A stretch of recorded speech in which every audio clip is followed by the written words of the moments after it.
भगवान कहते हैं कि साधारण खाते में लिखाने से और ज्यादा लाभ आपको मिलता है। मुख्यमंत्री को खिलाने से ज्यादा फायदा होगा या मुख्यमंत्री की जो सिक्योरिटी वगैरह है उनको खिलाने से ज्यादा फायदा होगा? ज्यादा फायदा किससे होगा? मुख्यमंत्री को खिलाए, मुख्यमंत्री का पेट भर गया, आप गए नहीं मेरे हाथों से थोड़ा कुछ लो, थोड़ा कुछ, उसका पेट में दुख रहा है, फिर भी आप आग्रह करके थोड़ा कुछ लो। और मुख्यमंत्री कहता है कि मेरा तो पेट भरा हुआ है, मेरी सिक्योरिटी को खिला, वो नहीं मानना है तो मुख्यमंत्री प्रसन्न होगा या नाराज होगा? आज शायद एक अपेक्षा से कहता हूं, उसको एकांत से पकड़ना नहीं है, शायद एक अपेक्षा से काल्पनिक रूप से कहता हूं कि हमारे भगवान नाराज है, क्योंकि भगवान कहते हैं सब मुझे पेट भर के खिलाते हैं मगर मेरा ही परिवार स्वरूप मेरे जो 7 क्षेत्र है उसका तो कोई ध्यान भी नहीं रखता। यानी कि आज मैं आप सभी को भावना से रिक्वेस्ट करता हूं कि आपको वास्तव में जिन शासन के प्रति प्रेम है तो देव द्रव्य में आप लाखों करोड़ों रुपया का खर्च करो, हमारा आशीर्वाद है, मगर उससे पहले श्री संघ का साधारण का टोटा को पर्युषण पर्व का जो शुक्रवार के दिन शुरू होता है ना, उससे पहले आप जैसे 5, 10, 15, 20 लोग मिलके तय करो हम श्रीमंत है, पहले हमारे संघ का साधारण का टोटा खत्म हो जाना चाहिए। और एक बात कहूं, जो उदार दिल से दिया जाता है ना उसका सदुपयोग भी उदार दिल से होता ही है। समझ में आया? मैं दोनों जगह पर इशारा करना चाहता हूं। हमारे ट्रस्टी लोगों को भी मुझे कहना है कि आपके वहां साधारण में जल्दी लोग नहीं लिखाते हैं, उसके पीछे ये आपको उदारता को विकसित करना है। जहां जहां हमारा संघ का अभ्युदय करने के लिए जरूर है, छोटे हाथों से आप देते रहो, वो लोग भी छोटे हाथों से लिखाएंगे। मगर कभी कभी जो वास्तव में मैंने अंदर की जो आवाज सुनी है उसका एक इशारा करता हूं कि हम लिखाएंगे मगर हर जगह पर करकसर करके जो खर्च करना होगा तो हमको देने में मजा नहीं आता है। यानी कि बच्चों को प्रभावना भी करना है, छोटे हाथों से दो। हमारे संघ के ही बच्चे हैं ना, वो अच्छा पढ़ेंगे, वो खुश होंगे तो संघ का ही अभ्युदय होने वाला है। व्याख्यान हो रहा है तो बस छोटे हाथों से प्रभाव ना करो, श्री संघ को कुछ खिलाना है प्रेम से खिलाते रहो। पैसा कहां से आएगा? पैसा भगवान भेजेंगे। आप उदार दिल से खर्च करते रहो। ट्रस्ट मंडल को मैं प्रेम से ये मार्गदर्शन दे रहा हूं कि आपको ये थोड़ा और मन को विशाल हृदय वाला बना के भगवान देंगे, भगवान के पर विश्वास। पैसा कहां से आएगा? शायद शॉर्टेज है। मैं कहता हूं छोटे हाथों से आप खर्चो, भगवान ऊपर से भेजेंगे। मैं दावा करके भगवान ऊपर से भेजेंगे। क्या मतलब? लोगों को उदार भावना अपने पैदा हो जाएगी। सब इतना खर्च करता है, इतना बच्चों को साल भर में 50-50 हजार रुपए की प्रभावना देते रहता है, धन्य है, तो वो लोग लिखाएंगे। और इसलिए दोनों साइड है कि ट्रस्टी लोग अच्छी तरह से उदारता से जो सद्व्यय करेंगे तो देने वालों की भावना भी आपको आप ही बढ़ेगी। और देने वालों को कहता हूं कि आप भी कर कसर करके लिखाते हो ना, इसलिए उधर कर कसर होती है। तो आप भी उदार दिल से लिखाओ तो उनमें आपको आप हमारे बाद ज्ञानी भगवान कहते हैं कि शुभ भाव से जो आया हुआ होता है हाथ में, वो शुभ भाव पैदा करता है। यानी कि आप भी उदार दिल से लिखाना शुरू करो तो उन लोगों को भी सद्व्यय करने का मजा आएगा। यानी कि अरस परस पेटी में पैसा होगा तो खर्चा करेंगे ना, नहीं खर्चा करोगे तो पैसा आएगा। खर्चा करने के लिए तो अरे मैं जो बोल रहा हूँ आप समझो।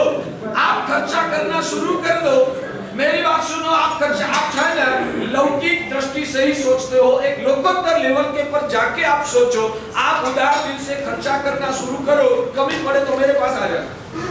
एक प्रश्न था, जैसे हमारे पास देव देवी का फंड है और हमको एक उपासना बनाना है, साधारण का हमारे पास पैसा नहीं है, तो देव देवी से साधारण में लोन ले सकते हैं क्या?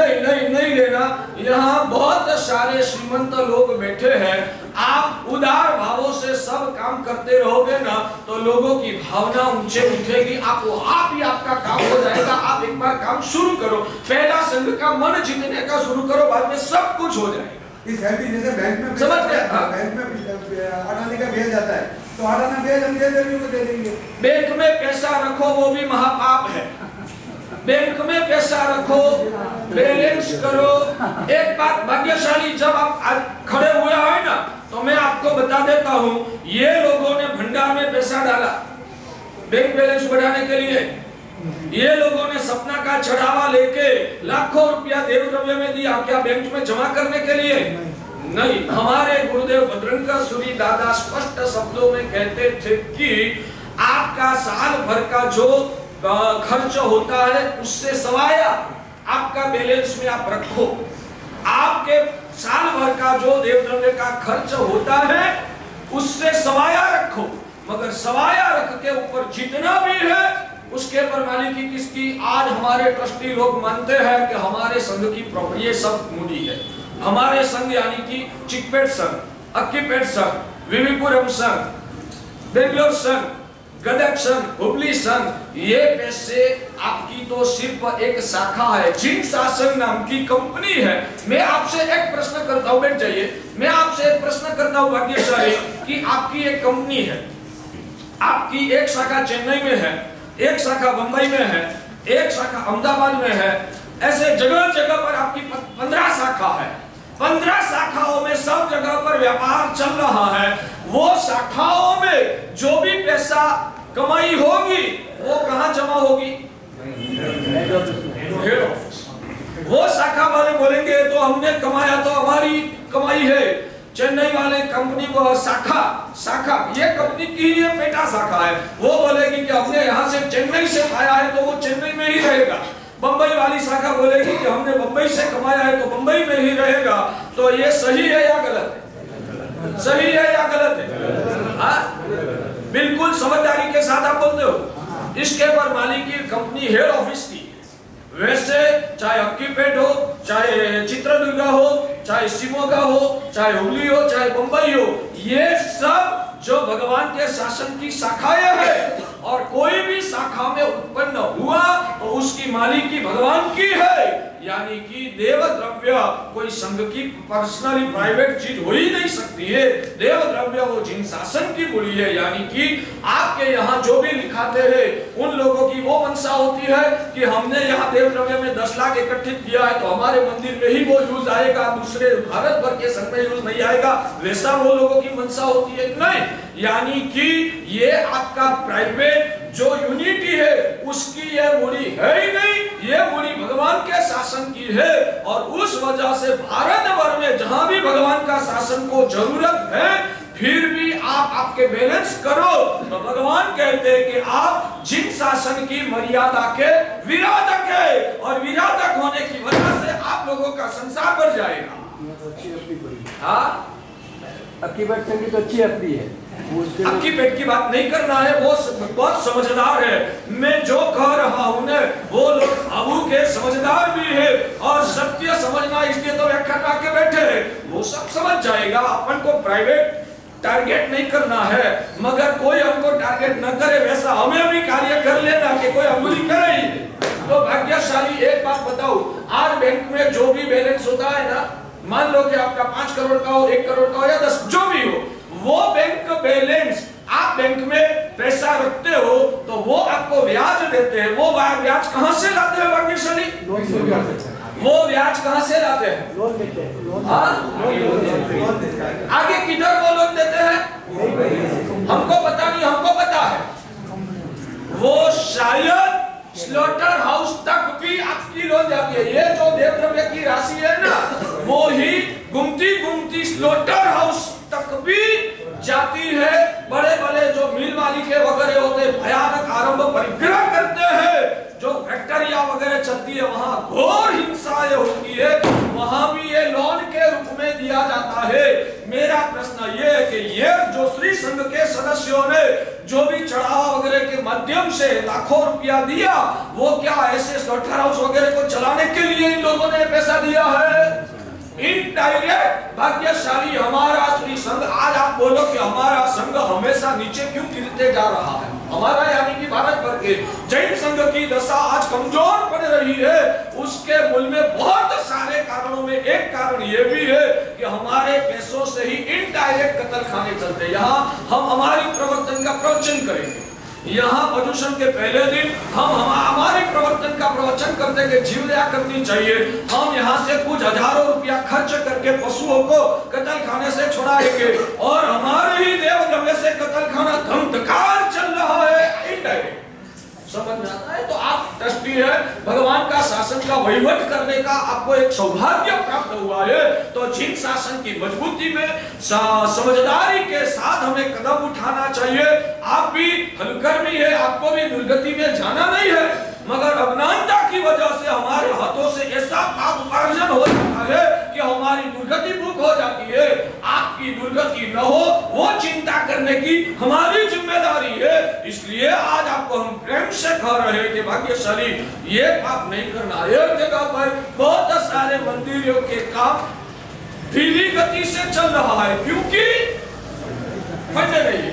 भारत भर की बात करता हूँ, ये फंड अक्कीपेट का भी नहीं है, ये फंड बेंगलोर का भी नहीं है, ये फंड कर्नाटका का भी नहीं है, ये फंड भारत भर के श्री जिन संघ का है। तो जिन शासन में इतना एक अक्कीपेट छोड़ो, हर संघों की बात है, सभी संघों का मिलाओ तो आज अबजो रुपया बैलेंस होने के बाद भी कितने देरासर फंड के बिना रुके हुए हैं, उसका जीर्णोद्धार नहीं हो सकता है। तो वो फंड होने के बावजूद वो जीर्णोद्धार गति से वेग नहीं ले रहा है, तो उसका पाप किसके सिर पे आए? हमारे सिर पे आता है। और आप अनजान है, आपको दुर्गति में जाने की भावना नहीं है, मगर अनजान में आपकी ओर से ऐसा पाप कर्म का बंध हो जाता है कि दुर्गति में जाना पड़ता है। अपन को दुर्गति में जाना नहीं है भाग्यशाली, और आपके संग में कोई दिक्कत नहीं आनी चाहिए। वो मैं पहली फर्ज समझ के आपको मार्गदर्शन देता हूँ कि आपके संग में साल भर में देव द्रव्य का जितना खर्च आवश्यक हो उससे सवाया रखो। आपका मान लो कि साल भर का 25 लाख का खर्चा है ना, तो 32 लाख रखो, उसमें मेरी ना, मगर 32 लाख इनफ है, उससे ज्यादा बैलेंस रखना नहीं है। जो आया उस साल ही सब यूज कर दे। उमरा संघ जैसा ऐसे बहुत सारे संघ है जो ऐसा बैलेंस। और दूसरी बात को शायद आपको लगा कि 2-5 साल के बाद हमारे संघ में खर्चा आया तो ये मंदिर आपका नहीं है, जिन शासन का है। आपने उदार दिल से दिया है तो उदार दिल से आपको देने वाले भी मिल जाएंगे, वो मेरी गारंटी है भाग्यशाली, गारंटी है। इसलिए आगे की लंबी सोच रखकर, और उसमें भी क्या होता है, अपने संघ के तो सब जो वहीवटदार है ना वो सज्जन ही होंगे, मगर कोई जगह पर ऐसा होता है कि बैंक में देव द्रव्य की राशि रखी है ना, उसकी क्या बोलते हैं, उसकी आपकी परिभाषा बैंक की मुझे पता नहीं, उसकी गुडविल पर ट्रस्टियों को लोन मिलती है, होता है ना समाज में, होता है। तो इनडायरेक्ट ज्ञानी भगवान कहते हैं कि आपको देव द्रव्य का भक्षण करने का दोष लगता है। यहाँ का मंदिर की जो भी मूल्य है करोड़ों रुपया की बैंक में जमा किया है, ट्रस्टी आप है, उस वजह से उस गुडविल पर वो आपको लोन देते। क्यों देते हैं पता है? भले आपका मंदिर का 1.5 करोड़ का रुपया बैंक में जमा है तो आपको 50 लाख तक शायद मान लो कि लोन मिलेगी, तो वो सरकार की बैंक की मंशा वो होती है, ये 50 मान लो कि उसने गड़बड़ कर दिया ना, तो उनका ही 1.5 करोड़ पड़ा हुआ है ना, उसमें से हम जमा कर देंगे। वो तो एफडी रख के देते लोन, ऐसे नहीं देते, जो भी लीन में रख के देते। मुझे लंबा ध्यान में ये सब आपकी व्यवहार की समझदारी पूरी क्लियर ध्यान नहीं आती है, मगर मैं सिर्फ आपको सार बता रहा हूँ कि मंदिर की गुडविल पर ट्रस्टी लोग लोन लाए तो वो लोग देव द्रव्य के भक्षण के भागीदार होते हैं। यानी कि ये सब पापों की परंपरा चलती है। जितने धर्म की सामग्री है वो सही ढंग से यूज नहीं किया तो वो दुर्गति में भी ले जाता है। इसलिए कम से कम इस वक्त में आपको, जब तक हमारे गुरुदेव का जो संस्कार है, पुरानी मुड़ी भी आप यूज कर दो, भगवान की कृपा से जब चाहिए तब मिलेगा। मगर कम से कम मिनिमम बात करता हूं कि मेरी निश्रा में जितनी भी देव द्रव्य की उपज हो वो सब श्री संघ को भारत भर के संघों में जहां ठीक लगे वहां देव द्रव्य में यूज कर देना इस वक्त की मूडी का बैलेंस करना नहीं है। और आप ऐसा करो तो मेरी श्री संघ को भी प्रेरणा है कि संघ ऐसा निर्णय डिक्लेयर करे कि इस वक्त महाराज साहिब की मिश्रा में जितनी देव द्रव्य की राशि आपके संघ में जरूरत है तो पहले नंबर में आपको ही रखना है। आपके संघ में जरूरत है कोई समारकाम वगैरह करने के लिए, कोई भी मान लो तो आपके संघ में पहले रखो। मगर आपके संघ में पहले से बैंक बैलेंस पड़ा हुआ है, मेरी भलामण है कि ये इस वक्त प्रदूषण के दौरान जितने भी देव द्रव्य की राशि उत्पन्न हो वो बैंक में जमा नहीं करते हुए जहां भी भारत भर के कोई भी संघ में जिन मंदिर के जीर्णोद्धार वगैरह कार्य में जरूरत है उधर यूज करते हैं। और जो संघ ऐसा डिक्लेयर करे तो आप लोगों को भी मेरी प्रेरणा है ज्यादा से ज्यादा चढ़ते भावों से उछावनी बोलते रहे। अगर ये हो जाए तो मेरी ये प्रेरणा, बाकी मैं निर्लय हूं। आपको जो समझ में आता है भाग्यशाली। तो ये सब बातें प्रासंगिक निकली है। और श्री संघ के सभी सदस्यों को मेरी प्रेरणा है, श्रीमंत लोग 15, 20, 25 जो भी आप मीटिंग करो और प्रदूषण शुरू होने से अगले दिन शुक्रवार के दिन प्रदूषण शुरू हो रहा है ना, तो गुरुवार के दिन सभी को पेढ़ी में जाना। और साधारण का खर्च कितना है, साधारण का टोटा कितना, मेरी पहली फर्ज है ये।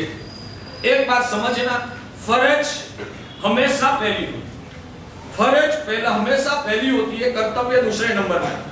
तो देव द्रव्य की वृद्धि करना वो कर्तव्य है, देव द्रव्य की वृद्धि करना वो कर्तव्य है। तो साधारण की वृद्धि करना वो हमारी फर्ज है। हमारे वहां कहा जाता है भाग्यशाली, मुकुट की कीमत ज्यादा या लंगोट की कीमत ज्यादा, मुकुट की कीमत ज्यादा या लंगोट की कीमत ज्यादा, पगड़ी की कीमत ज्यादा या लंगोट की कीमत ज्यादा। किसी ने कहा कि भाई मुकुट की यानी कि पगड़ी की कीमत है, उनके पास पैसे कम थे तो जो लंगोट का पैसा था ना वो भी उसने पगड़ी लाने में खर्च कर दिया और पगड़ी लाके कर दिया मगर नीचे को दिया। मतलब तो दोनों में से एक ही कर सकते। ऐसे तो समाज में गरिमा तो पगड़ी की, मगर पगड़ी और लंगोट दोनों खरीद करने की ताकत न हो तो पहला खर्च किधर किया जाए? महिमा पगड़ी की है, फिर भी पहला खर्च तो लंगोट के लिए ही करना पड़ता है। बाद में पैसा बचे तो पगड़ी लाओ, बाद में पैसा नहीं बचता है तो पगड़ी को साइड में रखो, लंगोट के बिना नहीं चलता। देव द्रव्य है वो पगड़ी की तुलना में, देव द्रव्य जो है वो पगड़ी की तुलना में है, तो लंगोट साधारण खाता है तो वो लंगोट की तुलना में, यानी कि साधारण खाता बढ़ाना वो हमारी फर्ज में आता है। और वो फर्ज निभाने के बाद आपकी ताकत है तो जरूर देव द्रव्य की वृद्धि का कर्तव्य निभाओ, मगर साधारण का टोटा रहे और आप देव द्रव्य की वृद्धि करते रहो तो वो जिन शासन की सही मर्यादा नहीं लग रही है। जब की सारी आप इस वक्त आदर्श जो यहाँ प्रवचन सुनते हैं, जो भी श्रद्धालु है जिनको मेरी बात सुनती है, मैं कहता हूँ एक सप्ताह का चढ़ावा हम कम बोले, ये पहले करना। साधारण का खाता, इन लोगों को साधारण के बारे में प्रदूषण के दौरान कभी भी खड़ा होकर कुछ बोलना न पड़े वैसा संतुष्ट कर देना वो अपनी फर्ज है। सामने उन लोगों को भी बार बार कहूंगा, ये लोग अच्छे दिल से साधारण जो दे रहे हैं तो अच्छा दिल से खर्च करना शुरू करो। अब की बेटवा हमारे वहाँ आज भी हम उमरा, यहाँ तो कर्नाटक में आके बैठे हैं ना, फिर भी हम इस पाठ पे बैठ के वो उमरा संघ की यहाँ तारीफ करते कि वो उमरा संघ वालों ने कभी भी श्री संघ का कार्य करने में या तो उदार दिल से श्री संघ को संभालने में कहीं पर भी उन्होंने कमी नहीं रखी है। चाहे संघ के बड़े बड़े सदस्य हो, औषध मंडल हो, सामायिक मंडल हो, ऊर्जा मंडल हो, संघ के जो भी बाल बच्चे का पाठशाला वगैरह हो, भरे हाथों से वो देते हैं। और जो भी साधु साध्वी आते हैं ना उनको वो सामने से पूछते हैं कि गुरुदेव आप शासन के कार्य करते हो, आपके मार्गदर्शन से भी भारत भर में कितने शासन के कार्य चलते होंगे, हम तो अनजान है, कुएं के जड़ के जैसे है। गुरुदेव आपके मार्गदर्शन से कोई भी जगह पर कोई भी शासन का कार्य चलता हो तो आप हमको बताइए, हम जितनी ताकत होगी उतनी हम उसमें जुड़ना चाहते हैं। वैसा वो उमरा संघ सामने से और वहां पधारे हुए साधु भी क्या खुशी और संतुष्टि महसूस करते। क्यों? वो लोग भक्ति कर लेते हैं इसलिए नहीं, ये लोगों का सौजन्य कितना है, विवेक कितना है, उदारता कितनी है, हमेशा बस सेवा और सहाय करने के लिए कितने तत्पर रहते हैं। उस वजह से वो उमरा संघ वालों की तारीफ आज बेंगलोर में आके हमको करने का मन होता है। हर साल बड़े बड़े गच्छाधिपति जैसे आचार्य भगवंतों का हर साल चौमासा हो, ऐसा नहीं कि गत साल चौमासा हो गया, गत साल तो महाराज साहब ने 1.5 करोड़ का खर्चा करा दिया, अब तो 2 साल शांति रखना है, वो ऐसी बात नहीं है। बस एक से बढ़कर एक ऐसे महापुरुषों को वो बुलाते हैं और गुरु भगवंतों का अंतर की आतरड़ी को वो ठारते हैं, तो गुरु भगवंतों का आशीर्वाद भी ऐसे बरसता है कि उस संघ में हमेशा उत्तरोत्तर वृद्धि होती है, कभी भी कटौती नहीं है। गुरु का आशीर्वाद मिलेगा ना, गुरु की आंतरिक ठहरेगी ना, तो आपको आप संघ को आशीर्वाद अंदर से मिलेगा। आशीर्वाद हाथों से नहीं दिया जाता है, आशीर्वाद तो अंदर से निकलता है। गुरु को अंदर होती है, क्या कैसे दृष्टि है, वाह हमने जितना बोला उससे सवायादी किया है। सामने से आकर बोलते कि महाराज साहब आप हमको और सिखाओ और सिखाओ और कोई मार्ग बताओ, हमें क्या करना, आप जो कर बताओ हम पालन करने की कोशिश करेंगे। इतना सौहार्द और औदार्य से वो लोग जब गुरु की भक्ति करते हैं ना, तो आपको आप गुरु का अंतर बरसता है और गुरु का अंतर का आशीष बरसता है ना, तो आपको आप अभ्युदय वृद्धि होता है। तो मैं चाहता हूं कि आज जैसे हम ये बेंगलोर की पाठ में उमरा की तारीफ करते हैं, उमरा ये सूरत का एक संघ का बड़ा विस्तार, जैसे यहाँ अक्कीपेट, चिकपेट, त्रिपुरम वगैरह, वैसे सूरत में बहुत सारे एरिया में एक उमरा संघ है। वो उमरा संघ की ये उदारता आज हम यहाँ बैठ के आपके सामने बताते हैं ना। मैं चाहता हूँ कि ऐसा माहौल होना चाहिए बेंगलोर छोड़ के, जब भी हम दूसरी जगह पर चौमासा करेंगे ना, तो हम अक्कीपेट की प्रशंसा करने के लिए हमको मजबूर बनना पड़ेगा। वैसा आपका बस आप औदार्य भाव से संघ को ऊंचे उठाने में भाग्यशाली आप सफल बनो। तो दोनों जगह पर मेरी ये प्रेरणा है, आपको साधारण खाते में लिखाने के लिए उल्लसित होना है और वहीवटदारों को साधारण खाते में अच्छी तरह से संघ को बस उदार दिल से जहां जहां जरूरत है खर्चा करते ही रहो, करते ही रहो, करते ही रहो, आपको आप आएगा। और देव द्रव्य की राशि के बारे में जितना भी बैलेंस पड़ा है, तो वो बैलेंस बैंक में, जैसे बैंक में पड़ा हुआ बैलेंस हर रोज आप उसकी संभाल लेते हो, बैंक में जो एफडी वगैरह किया है उसकी हर रोज आप संभाल लेते हो, फिर भी हर रोज ब्याज बढ़ रहा है ना, वैसे आप आपकी आत्मा की संभाल लो या न लो, अंदर से हर रोज आप कर्म का बैलेंस भी आपको आप ही बढ़ रहा है। पोल्ट्री फार्म वगैरह साहब की ये जो राशि देते हैं बैंक, वो कम ब्याज में देते हैं। पोल्ट्री फार्म वगैरह में कम ब्याज में देते हैं, यानी कि उससे फिशिंग में। तो भाग्यशाली ट्रस्ट मंदिर को पूरे प्रेम भाव से मैं रिक्वेस्ट करता हूँ, आप इस बात की गंभीरता को सोचो।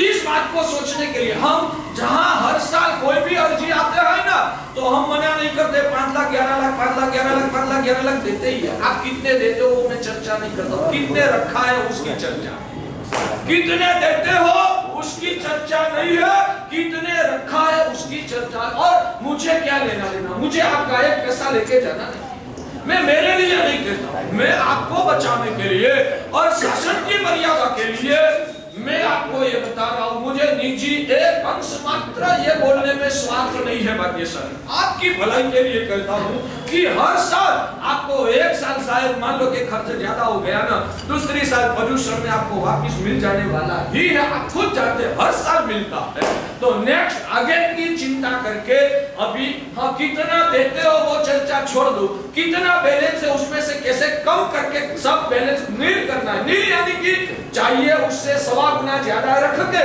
दूसरा सब नील करने के बारे में मेरी आपको भलामण है भाग्यशाली। ये करोगे ना तो संघ हल्का हो जाएगा, मजा आएगा, संघ का अभ्युदय आपको आप होगा। ये प्रासंगिक बात निकली है तो आपको सुझाव दिया है।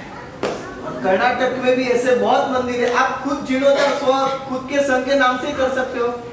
कर्नाटक में आपको ऐसे 5-10 जिला हम ही दिखा देंगे गुजरात की कोई बात नहीं करते। नहीं, और आपके संघ के 10 युवा को एक टीम बनाओ, कर्नाटक में घूमे और कहां मंदिर का जीर्णोद्धार की जरूरत, आपके संघ के ही युवा सब रिपोर्ट लाके आपको देगा, उसमें से आपको जहां ब्याज भी लगे वहां यूज कर। और आपके अक्की पेट का दूसरा एक मंदिर निर्माण कर दो, यानी कि वहां जीर्णोद्धार का लाभ, यानी कि वहां का एक बैलेंस, पुण्य का बैलेंस आपका वो भी चालू है। क्या है, एक जगह 5 लाख लिखा था इतनी छोटी तब की, इसकी जगह एक बड़ा मंदिर जीर्णोद्धार, साल में एक जीर्णोद्धार कराने का, ऐसा ही कुछ भले 2 साल में एक जीर्णोद्धार कराने का, स्वद्रव्य से पूरा एक ही जीर्णोद्धार अक्कीपेट जैन संघ के नाम से।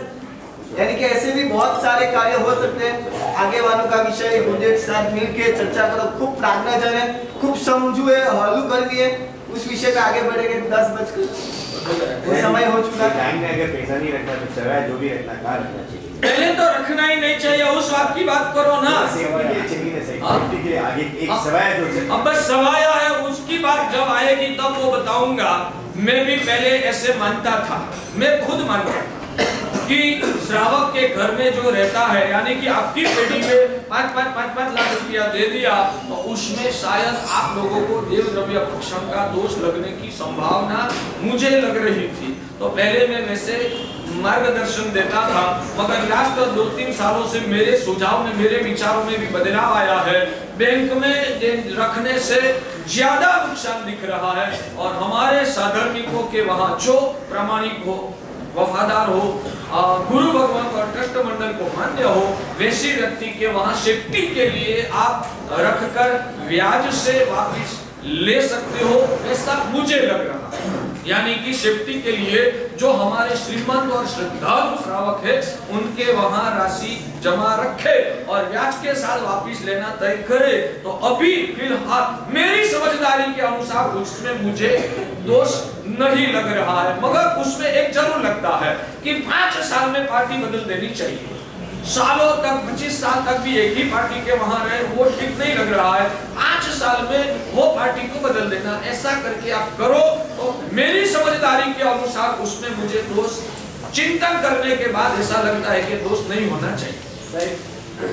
यहाँ पर ब्याज देके कौन है और यहाँ पर संघ को तो ब्याज देके कम और आगे ब्याज ज्यादा आएगा, तो वो देव द्रव्य का दोष कई हर जगह पर देव द्रव्य का भक्षण का दोष एक ही पकड़ के हमारा संघ खराब हो गया।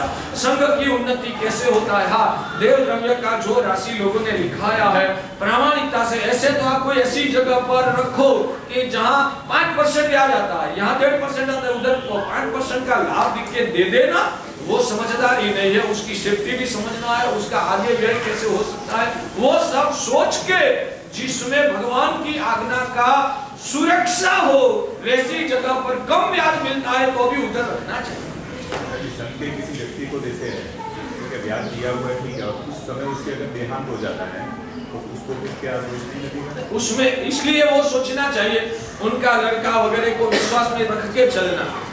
ऐसे तो बैंक में भी आप रखते हो, बैंक उड़ जाती है तो क्या करें? इसलिए हमेशा पैसा का मामला आता है तो प्लस माइनस कहीं ना कहीं तो होगा, कम माइनस और ज्यादा प्लस जहां दिख रहा है वो कर।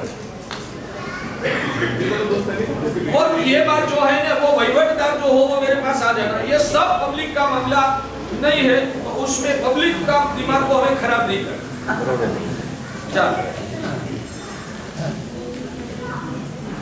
चलो